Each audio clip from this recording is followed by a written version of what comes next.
Bukan mudah bicara seperti ini di depan publik. Assalamualaikum warahmatullahi wabarakatuh.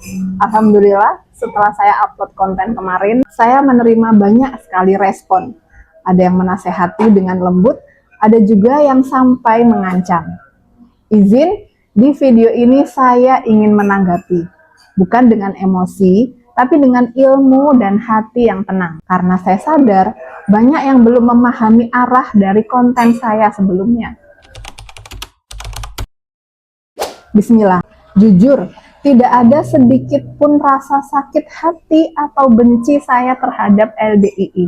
Justru karena saya sayang dan peduli sebagai sesama muslimah, saya merasa wajib mengingatkan dengan cara yang baik, bahwa menetapi agama itu bukan karena suka atau tidak suka, tapi karena memang benar berdasarkan perintah Allah dan sesuai dengan apa yang diajarkan oleh Rasulullah Shallallahu Alaihi Wasallam.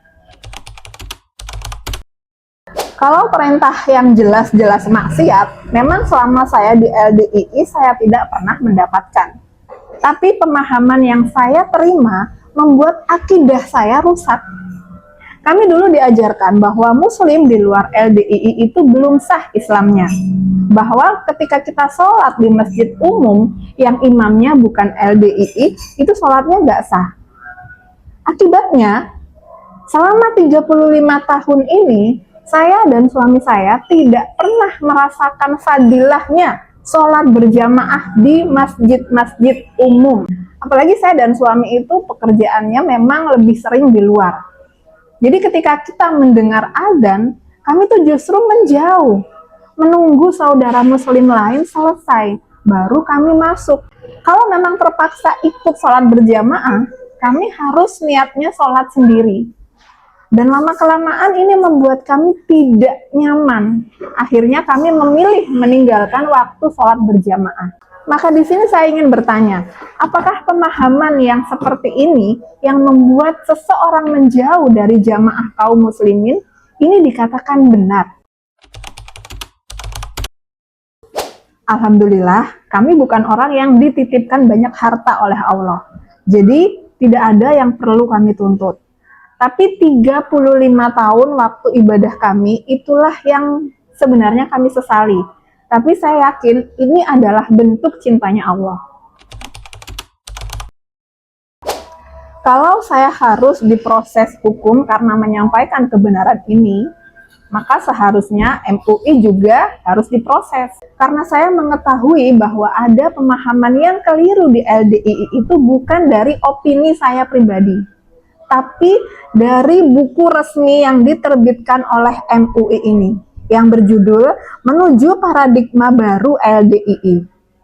Buku ini diterbitkan oleh Majelis Ulama Indonesia pada tahun 2023 sebagai bentuk counter naratif, narasi tandingan dan koreksi terhadap 12 doktrin utama LDII yang perlu diluruskan. Dan di halaman terakhir buku ini, para pimpinan LDII pun sudah menandatangani surat pernyataan. Jadi sebenarnya yang menyebut ada pemahaman keliru itu bukan saya. Saya hanya menyampaikan isi dari buku yang resmi diterbitkan oleh MUI ini agar umat muslim yang lain tahu dan bisa menilai dengan ilmu.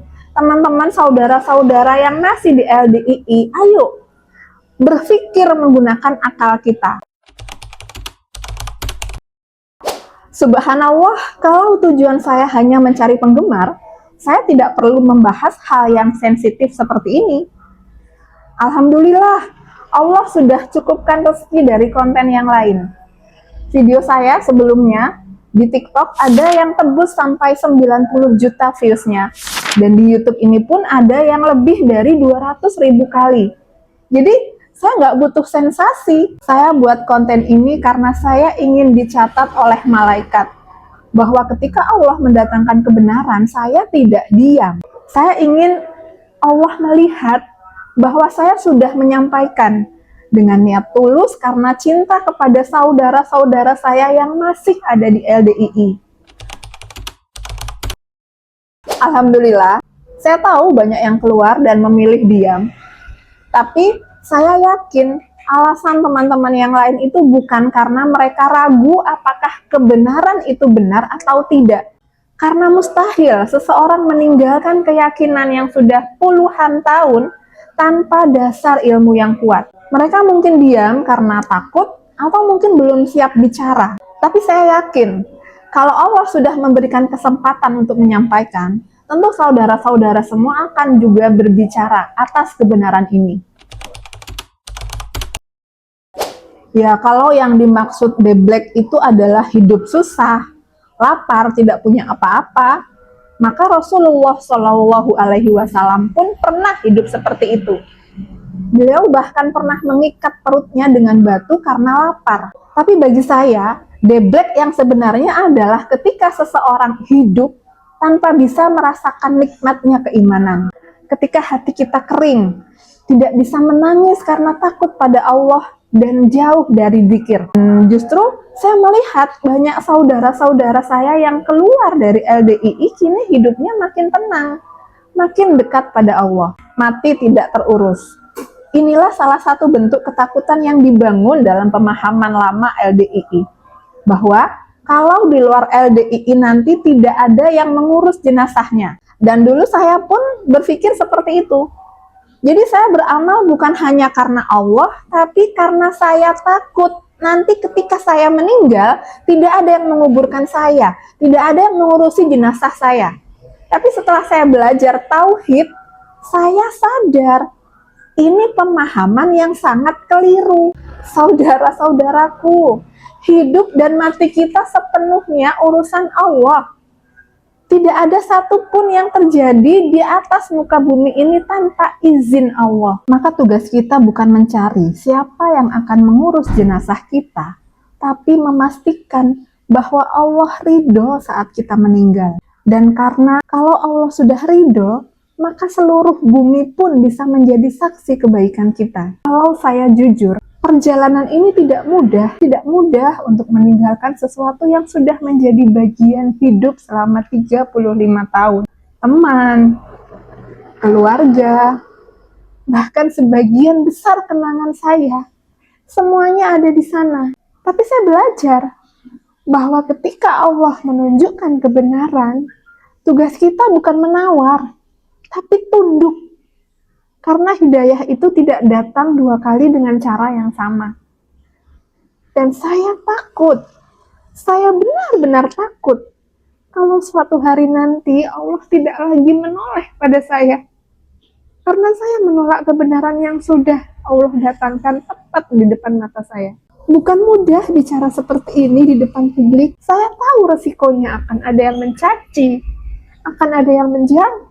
Tapi saya lebih takut kalau nanti saya berdiri di hadapan Allah, lalu Allah bertanya, aku sudah menunjukkan kebenaran, tapi kenapa kamu diam? Saya hanya ingin ketika saat itu datang, saya bisa menjawab, ya Allah, aku sudah menyampaikan, meski dengan derai air mata, meski dengan gemetar, aku sudah sampaikan ya Allah.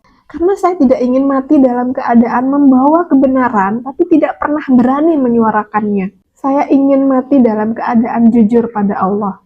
Dan saya ingin anak turun saya melihat apa yang sudah saya lakukan ini. Dan buat saudara-saudariku yang masih di LDII, sahabat-sahabatku, saya tidak marah sedikit pun. Saya tidak benci. Saya hanya rindu. Rindu kita bisa sujud bersama di masjid dimanapun tanpa rasa bersalah. Rindu kita bisa saling menyebut saudara iman, saudara muslim tanpa embel-embel golongan. Rindu kita bisa sholat di samping siapapun karena kita tahu semua bersujud kepada Allah Subhanahu wa Ta'ala. Semoga Allah lembutkan hati kita, tunjukkan jalan yang benar, dan istiqomahkan langkah kita sampai akhir hayat kita. Amin ya Rabbal Alamin. Wassalamualaikum warahmatullahi wabarakatuh.